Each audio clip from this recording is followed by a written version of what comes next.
VK Mishra present. हमारे channel पे बने रहने के लिए हमारे चैनल को लाल बटन दबा करके सब्सक्राइब करें और साथ में बेल आइकन घंटी दबाएं। शांताकारं भुजगसेनं पद्मनाभं सुरेशं विश्वाधारं गगन सदृशं मेघवर्णं शुभांगं लक्ष्मीकान्तं कमलनयनं योगवृधानगम्यं वंदे विष्णु भवभयहरं सर्वलोकैकनाथं। जय श्री हरि विष्णु, जय माता लक्ष्मी, जय श्री राधे कृष्ण। आप सभी का हमारे YouTube चैनल पे बहुत बहुत स्वागत है। यूं ही ज्ञानवर्धक जानकारियाँ प्राप्त करने के लिए हमारे चैनल को लाल बटन दबा करके सब्सक्राइब करें, साथ में बेल आइकन घंटी दबाएं ताकि मेरे वीडियो का नोटिफिकेशन आपके पास सबसे पहले पहुंचे। आइए आज सुनते हैं निर्जला एकादशी की कथा। निर्जला एकादशी का व्रत हर वर्ष ज्येष्ठ माह के शुक्ल पक्ष की एकादशी तिथि को निर्जला एकादशी का व्रत किया जाता है। निर्जला एकादशी के दिन भगवान विष्णु और माता लक्ष्मी का पूजन किया जाता है। जो भी भक्त सच्ची श्रद्धा के साथ, नियम व निष्ठा के साथ निर्जला एकादशी का व्रत करते हैं या निर्जला एकादशी व्रत का कथा श्रवण करते हैं, उनके समस्त पापों का नाश हो जाता है तथा उन्हें समस्त प्रकार के सुखों की प्राप्ति होती है और अंत समय में मोक्ष की प्राप्ति होती है। यह निर्जला एकादशी का व्रत बड़ा ही कठिन माना गया है, क्योंकि इस व्रत में अन्न और जल दोनों का ही त्याग किया जाता है। इस व्रत में निराहार रहा जाता है, इसमें जल ग्रहण नहीं किया जाता। शास्त्रों में निर्जला एकादशी का बड़ा ही विशेष महत्व माना गया है। अगर किसी भी एकादशी का व्रत ना करे, मात्र निर्जला एकादशी का वर्ष में एक ही व्रत करे, तो सभी व्रतों का फल इससे प्राप्त हो जाता है।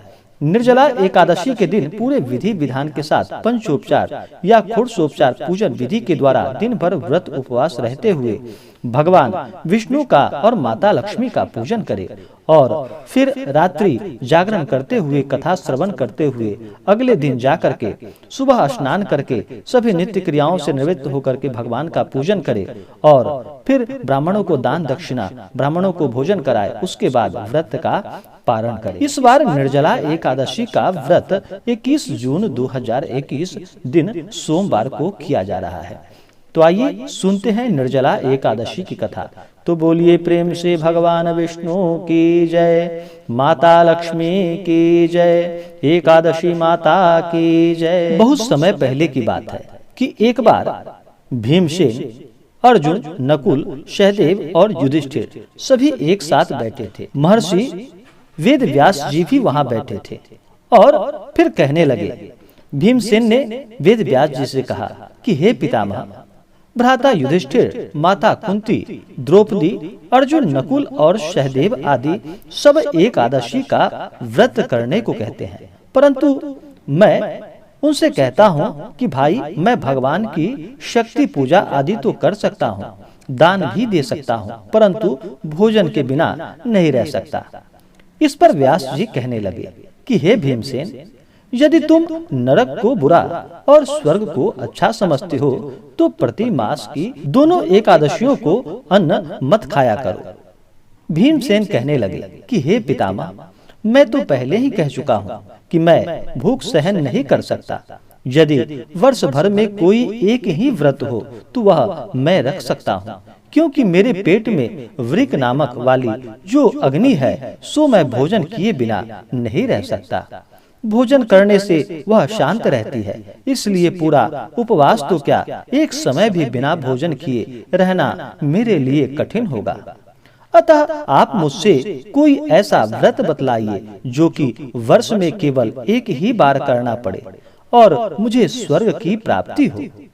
तो व्यास जी कहने लगे कि हे पुत्र, बड़े बड़े ऋषियों ने बहुत शास्त्र आदि बनाए हैं, जिनसे बिना धन के थोड़े परिश्रम से ही स्वर्ग की प्राप्ति हो सकती है। इसी प्रकार शास्त्रों में दोनों पक्षों की एकादशी का व्रत मुक्ति के लिए रखा जाता है। व्यास जी के वचन को सुनकर भीमसेन नरक में जाने के नाम से ही भयभीत हो गए और कांपकर कहने लगे कि अब क्या करूं? मास में 2 व्रत तो मैं नहीं कर सकता, हाँ वर्ष में एक व्रत करने का प्रयत्न अवश्य कर सकता हूँ। अतः वर्ष में एक दिन व्रत करने से यदि मेरी मुक्ति हो जाए तो ऐसा कोई व्रत बतलाइए। यह सुनकर व्यास जी कहने लगे कि वृषभ और मिथुन की संक्रांति के बीच ज्येष्ठ माह के शुक्ल पक्ष की जो एकादशी आती है उसका नाम निर्जला एकादशी है। तुम उस एकादशी का व्रत करो। इस एकादशी के व्रत में स्नान और आचमन के सिवा जल वर्जित माना गया है, अन्यथा वह मद्यपान के सदृश हो जाता है। इस दिन भोजन नहीं करना चाहिए, क्योंकि भोजन करने से व्रत नष्ट हो जाता है। यदि एकादशी को सूर्योदय से लेकर द्वादशी के सूर्योदय तक जल ग्रहण ना करे तो उसे सारी एकादशियों के व्रत का फल प्राप्त होता है। द्वादशी को सूर्योदय से पहले उठकर स्नान आदि करके ब्राह्मणों को दान आदि देना चाहिए। इसके पश्चात भूखे और शतपात्र ब्राह्मणों को भोजन कराकर फिर उन्हें दान दक्षिणा देकर भोजन ग्रहण करना चाहिए। इसका फल पूरे एक वर्ष की संपूर्ण एकादशियों के बराबर होता है। व्यास जी कहने लगे कि हे भीमसेन, यह मुझको स्वयं भगवान ने बताया है। इस एकादशी का पुण्य समस्त तीर्थों और दानों से अधिक है। केवल एक दिन मनुष्य निर्जल रहने से पापों से मुक्त हो जाता है। जो मनुष्य निर्जला एकादशी का व्रत करते हैं उनकी मृत्यु के समय यमदूत आकर उन्हें नहीं घेरते, वरन भगवान के पार्षद उन्हें पुष्पक विमान में बिठाकर स्वर्ग को ले जाते हैं। अतः संसार में सबसे श्रेष्ठ निर्जला एकादशी का व्रत है। इसलिए यत्न के साथ इस व्रत को करना चाहिए। उस दिन ओम नमो भगवते वासुदेवाय इस मंत्र का उच्चारण करना चाहिए और गौ का दान करना चाहिए। इस प्रकार व्यास जी की आज्ञा अनुसार भीमसेन ने इस व्रत को किया। इसलिए इस एकादशी को भीमसेनी एकादशी या पांडव एकादशी भी कहा जाता है। निर्जला व्रत करने से पूर्व भगवान से प्रार्थना करे कि हे भगवान, हे जनार्दन, आज मैं निर्जला व्रत करता हूँ और आपका निर्जला एकादशी का व्रत करने जा रहा हूँ या करने जा रही हूँ। इस प्रकार से भगवान से प्रार्थना करते हुए दूसरे दिन भोजन करूंगा। मैं इस व्रत को श्रद्धा पूर्वक करूंगा। अतः आपकी कृपा से मेरा सब पाप नष्ट हो जाए। इस दिन जल से भरा हुआ एक घड़ा वस्त्र से ढककर स्वर्ण सहित दान देनी चाहिए। जो मनुष्य इस व्रत को करते हैं उनको करोड़ पल सोने के दान का फल मिलता है, और जो इस दिन यज्ञादि करते हैं उनका फल तो वर्णन ही नहीं किया जा सकता। इस एकादशी के व्रत से मनुष्य विष्णु लोक को प्राप्त होता है, और जो मनुष्य इस दिन अन्न खाते हैं वे चांडाल के समान हैं। वे अंत में नरक में जाते हैं।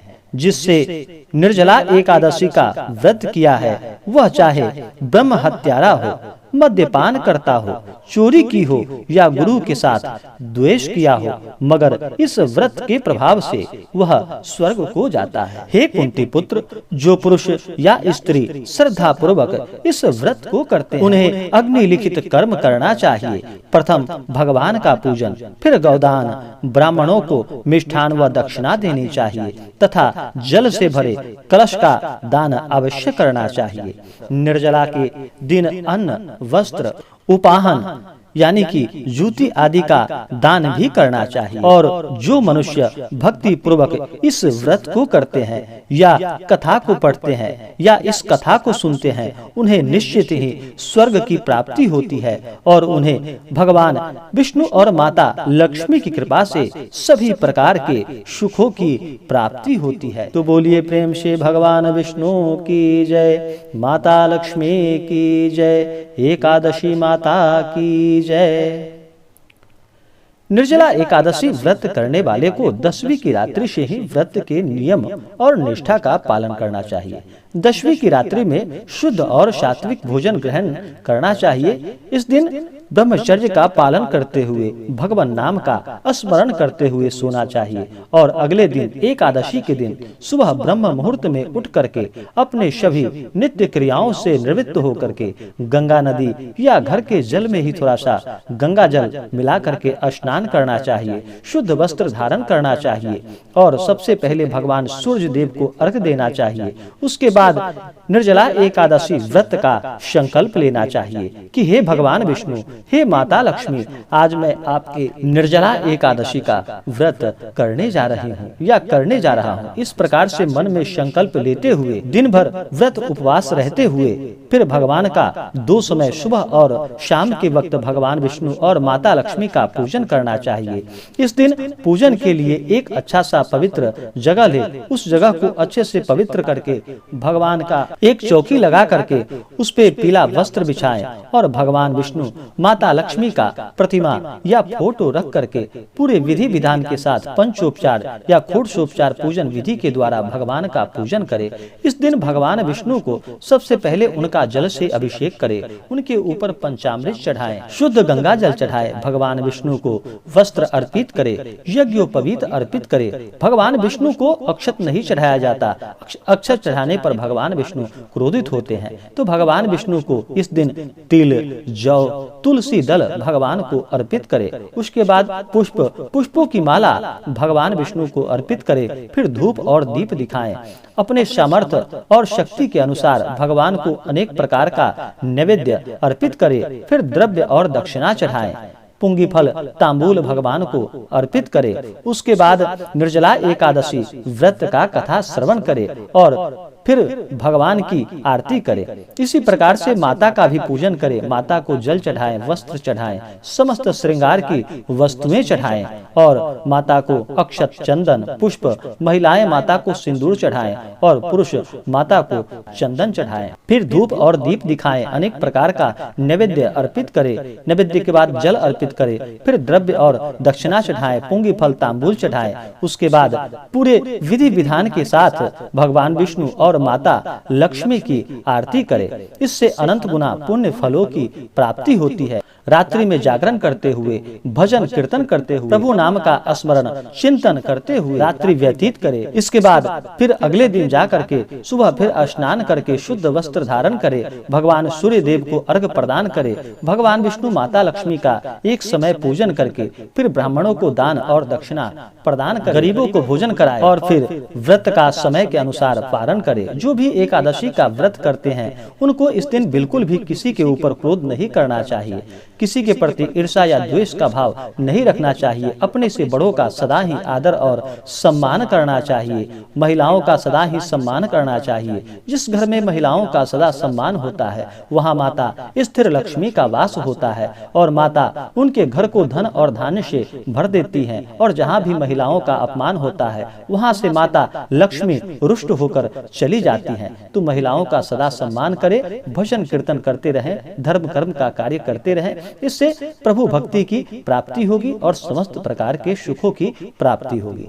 तो आशा करता हूं कि यह जानकारी आपको अच्छा लगा हो। ऐसे ही ज्ञानवर्धक जानकारियां प्राप्त करने के लिए हमारे इस चैनल को लाल बटन दबा करके सब्सक्राइब करें, साथ में बेल आइकन घंटी दबाएं ताकि मेरे वीडियो का नोटिफिकेशन आपके पास सबसे पहले पहुंचे। वीडियो को लाइक और अपने मित्रों तथा दोस्तों के साथ शेयर करें। सुखी रहें और स्वस्थ रहें। जय श्री राधे कृष्ण। धन्यवाद।